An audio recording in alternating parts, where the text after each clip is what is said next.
So one of the things that might help people in a real roundabout way, okay, this video might help in a couple of different aspects, but one real roundabout way, I was talking to Miss Mary here that helps me co-host these monthly self-defense seminars we put on for women, and she was talking a little bit about her workout regimen she's getting into with her personal trainer and all, and one of the aspects she's having an issue with is finding some exercises to work out certain lower body groups and all that stuff, and I tried to figure a way that we could put that together with the self-defense aspect, right? So if I'm trying to think about why it's good to do exercises at home, it's easy enough to explain push-ups, right? If I need to be able to work on the muscles that I might use to push a bad guy away from me, keep him out of my space and out of my distance, then the stronger I can make my arms and my upper body to help push away, then the better that is, right? The more weight I can push on, because more likely the attacker is going to be bigger than me,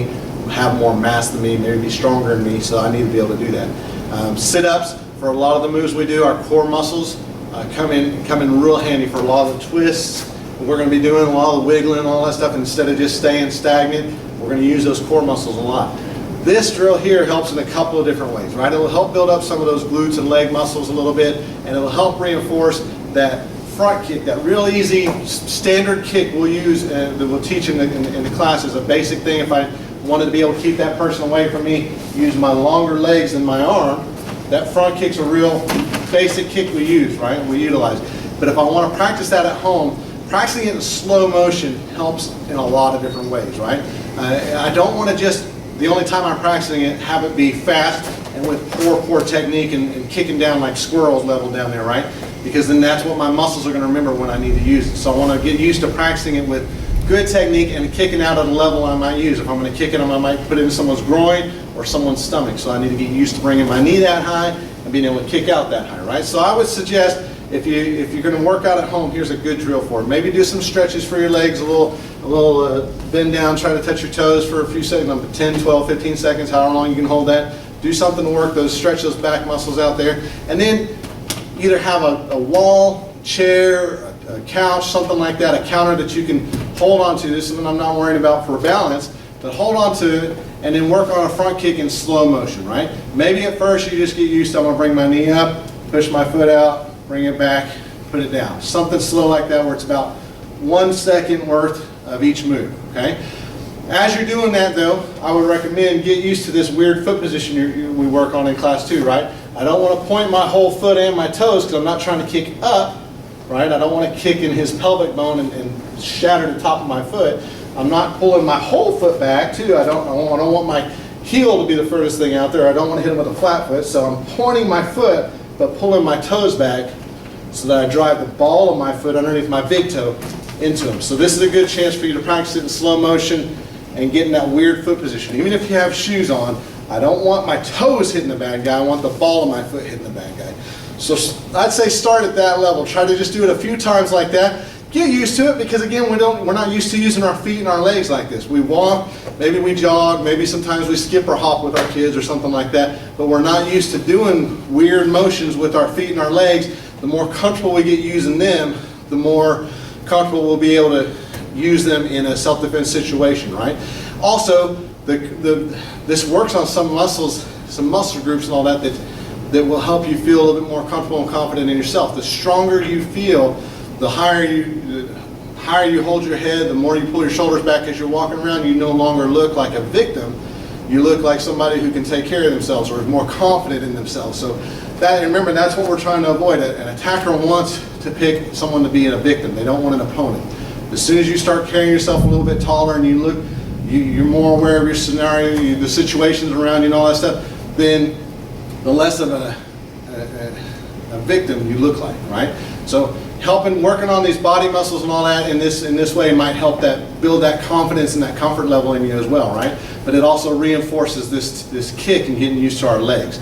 If I'm doing it in slow motion, it also helps reinforce good technique, right? Like I said, I'm not just kicking down here at squirrel level. I'm getting used to kicking at a level I might be doing. So if you've gotten it good and you're kind of comfortable, you're stretched out, you've done it the 1 second each time, then give yourself another level worth of a goal. So I want to hold it for 3 seconds. So each part of this kick, and I'll say there's 4 to 5 parts depending on how you want to do it. Bringing my knee up can take 3 seconds. That's one part. Pushing my foot out can take another 3 seconds. That's part 2. If I want to get really hard on myself, I'll hold that foot out there. See how high I can hold it. If I can hold it my belly level, their groin level for 3 seconds, that's part 3. Then bring it back when my knee is bent and up, that's part 4. And then push it all the way down, that's part 5. If I give myself 3 seconds for all parts of that, and I do that on both legs, right? Not just one side that I favor, but I want to practice both. And I practice even holding it out here for 3 seconds. Goodness gracious!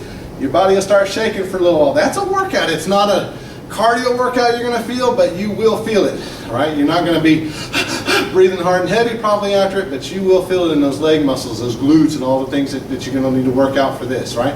If you get better at that, then start upping your ante, right? I want to get better, so I want to work those muscles a little bit more, so I'm going to go for 5 seconds, or I'm going to go for 10 seconds eventually. Or maybe my goal isn't how long I do it, but it's my flexibility. I've added some stretching in and all that stuff in my daily routine where I'm doing touching my toes, and now I'm trying to do that more often throughout the day, or I'm trying to stretch and touch my toes for 30 seconds instead of 10 seconds.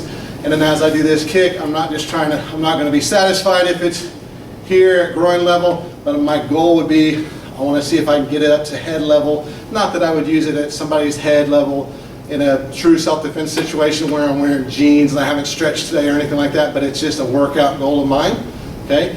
The better I feel about my workout goals and more I challenge myself, then again, the more I hold myself up and the more I'm more confident in my abilities. I know what I can do, I know what I'm not at the level at yet to be able to do, so I'm not going to be trying stupid stuff that I know I can't do if it comes down to a real situation. But while I'm working on that goal, if I can't do this high yet, this high becomes a lot easier, right? Hitting someone in their stomach and their groin becomes a lot easier for me because I'm trying to shoot for a higher and higher goal. So then hitting somebody here and stopping them becomes a little bit easier for me. So this simple drill for front kick becomes something that could really kind of kick your own booty right into shape, but helps you in a lot of different ways. Helps with your own confidence and comfort level in your body as you're walking around and all that. And it helps you reinforce the good technique if you did have to use this. Practicing in slow motion doesn't at all mean that you couldn't fire that out there and stop somebody if you need to. It just means if you had to do it fast, now your body remembers the pathway of how to do it right, and you got more of a chance of throwing it a successful, good kick out there instead of something that they're just going to walk right through. So that's a good drill to practice at home. Doesn't even require anybody to be with you. Just for a lot of people for balance, something to hold on to, and just some patience to be able to work through that. So that's a front kick and slow motion drill. I think that's a good way to kind of work on some things too and help you build up your own comfort, confidence, and self-defense. Hey there, I hope you enjoyed that video. If you'd like more information for more videos that we produce, please check out ninjafit.com, and there's ways for you on that page to follow us, friend us, subscribe to us. We got Facebook, Twitter, and LinkedIn and YouTube tabs on there, all for you to find more information about NinjaFit, our program a little bit, and more videos off our YouTube page and Facebook pages that we'll post on instructional things, how to. Some of it's going to be for how to for instructors, for our leadership students, and some of it's going to be how to basic things for some of our future students. So please check us out and enjoy.